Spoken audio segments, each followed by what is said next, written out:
تو اگر کوئی چینا جھپٹی کر کے وہ لے لیتا ہے تو پھر بھی اس تک مل گیا، اور اگر کوئی ایک جگہ بیٹھا رہا منتظر رہا کہ میں نے اخلاقی حدوں کو پامال نہیں کرنا، تو بانٹنے والے نے اس کی جھولی میں جا کے وہ ڈبہ رکھ دیا جس میں کھانا تھا، تو دونوں کو کھانا مل گیا۔ جس نے جھپٹ کر چھین کر لیا اس کو بھی مل گیا، اور جو وقار سے اپنی مسند پہ بیٹھا رہا اور اس کو بھی پہنچ گیا، دونوں کو مل گیا۔ لیکن ایک کا طریقہ اچھا نہیں اور ایک کے طریقے میں حسن ہے۔ محفل جو کروا رہے ہیں انہوں نے سب کو دینے کے لیے وہ ڈبے تیار کیے تھے، تو جو چھین جھپٹ کے لے گا اسے بھی ملیں گے، جو ویسے بیٹھا رہے گا اس کو بھی ملیں گے۔ اب آدمی کی اپنی کیفیت ہے، اگر وہ بے صبرا ہو جاتا ہے، جلد باز ہو جاتا ہے، غصہ انداز اختیار کر لیتا ہے، تو وہ اپنے مقدر کو حاصل کرنے کے لیے اخلاقی قدریں پامال کر دیتے ہیں۔ اسی طرح انسان کے مقدر کا جو بکس تیار ہو گیا ہوا ہے، اللہ نے لکھ دیا ہوا ہے۔ شکم مادر میں جب بچہ تھا 120 دن کا، تو فرشتے نے اس کا رزق بھی لکھ دیا، اس کی عمر بھی لکھ دی، تو وہ لکھا ہوا ہے ہمارے مقدر کا۔ اب اس کو ہم بذریعہ حرام حاصل کرتے ہیں، کسی کا خون نچوڑ کے حاصل کرتے ہیں، کسی کو دکھ دے کے حاصل کرتے ہیں، یا کہ حسن کے ساتھ حاصل کرتے ہیں، یہ ہمیں اختیار دیا گیا ہے۔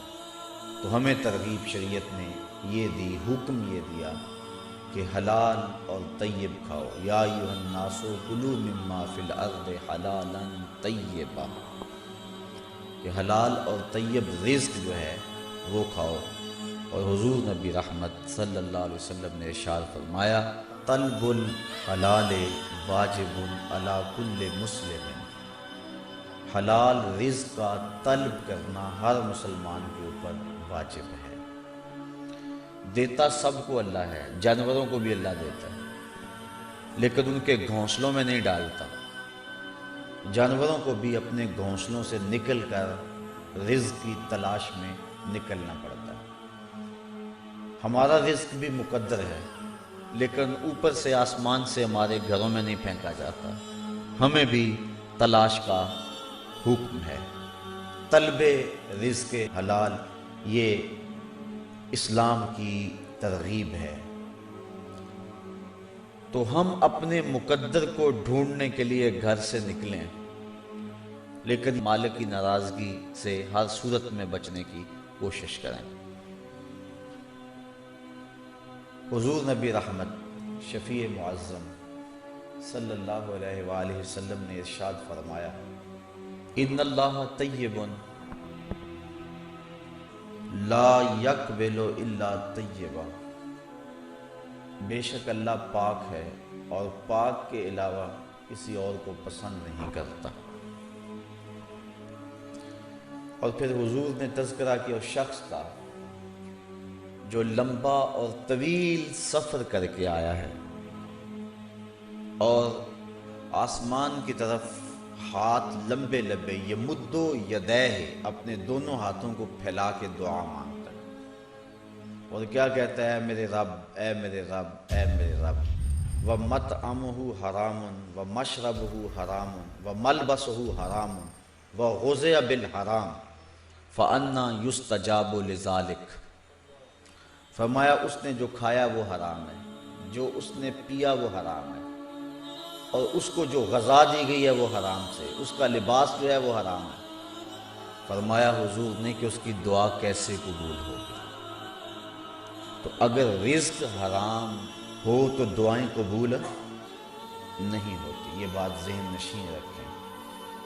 ایک صحابی نے حضور سے عرض کی کہ حضور مجھے ارشاد فرمائیں کہ میں کس طرح مستجاب الدعویٰ بن جاؤں، یعنی میری ساری دعائیں میرا رب قبول فرمایا کرے۔ یہ حضرت سعد بن ابی وقاص رضی اللہ تعالی عنہ نے حضور سے سوال کیا کہ حضور اللہ کی بارگاہ میں دعا کریں کہ میں مستجاب الدعوات بن جاؤں۔ حضور نے ارشاد فرمایا، یا سعد اطب مطعمک تکن مستجاب الدعوہ، اے سعد اپنے رزق کو پاک کر لے، اللہ تیری دعائیں کبھی رد نہیں فرمایا کرے گا۔ تو جس کا رزق پاک ہو اس کی دعائیں قبول ہوتی ہیں۔ علماء نے دعاؤں کی قبولیت کے سلسلے میں جو گفتگو کی ہے کہ دعا ہر صورت میں قبول ہوتی ہے، لیکن جس کا رزق پاک نہ ہو اس کی اپنی دعا بھی قبول نہیں ہوتی، اور دوسرا مسلمانوں کی دعاؤں سے اس کا حصہ بھی نکال دیا جاتا ہے۔ جب لوگ دعائیں مانگتے ہیں اجتماعی، یا اللہ تمام کائنات کے لوگوں کو صحت دے دے، ان کی معاشی پریشانیاں دور کر دے، دعائیں ہو رہی ہوتی، تو جو شخص حرام کماتا ہے نیک لوگوں کی دعاؤں سے اس کا حصہ نکال دیا جاتا ہے، نہ اس کی اپنی دعا قبول ہوتی ہے اور نہ کسی کی دعا اس کے حق میں قبول ہوتی ہے۔ حضرت سعد رضی اللہ تعالی عنہ نے جب عرض کی تو حضور فرمایا کہ لقمہ پاک کر لے تو مستجاب الدعوات ہو جائے گا۔ اللہ اکبر۔ فرمایا والذی نفس محمد بیدہ، مجھے قسم ہے اس رب کی کہ محمد کی جان جس کے قبضے میں ہے۔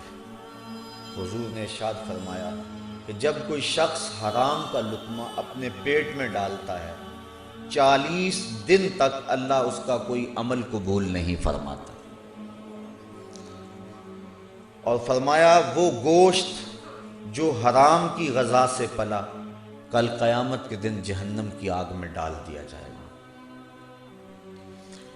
اور ایک روایت حضرت ابن عمر رضی اللہ تعالی عنہ سے ہے، فرماتے ہیں کہ من اشترى ثوبا بعشرة دراہم وفیہ درہم من حرام لم یقبل اللہ عز وجل له صلاۃ ما دام علیہ، جس نے 10 درہم کا لباس خریدا، اس کے اندر 1 درہم حرام کا تھا، 9 درہم پیور حلال تھے۔ حضرت ابن عمر کہتے ہیں کہ جب تک وہ لباس اس کے بدن پہ رہے گا اس کی کوئی نماز قبول نہیں ہوگی۔ ثم ادخل اصبعیہ فی اذنیہ، اور پھر ابن عمر نے اپنی دونوں انگلیاں اپنے کانوں میں لے لی اور فرمایا کہ اگر میں نے یہ بات حضور سے نہ سنی ہو تو میں بہرا ہو جاؤں، اگر یہ بات میں نے حضور سے نہ سنی ہو تو میں بہرا ہو جاؤں، میرے کانوں کی شنوائی چھن جائے اگر میں نے یہ حضور سے نہ سنا ہو۔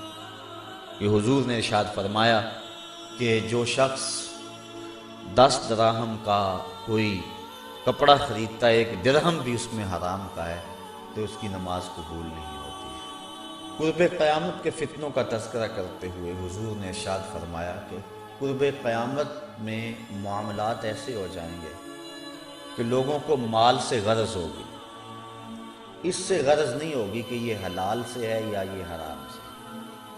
اور آپ دیکھ لیں جس دور میں آج ہم جی رہے ہیں، ہر بندے کی خواہش ہے کہ دولت اکٹھی کر لو، اس کے ذرائع کیا ہیں اس سے کسی کو غرض نہیں۔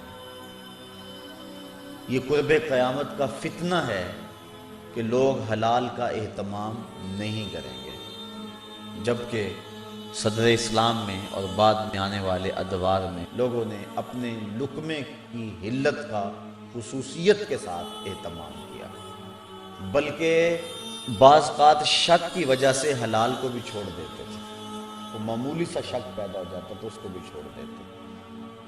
تو آج حرام قوم میں رچ گیا ہے۔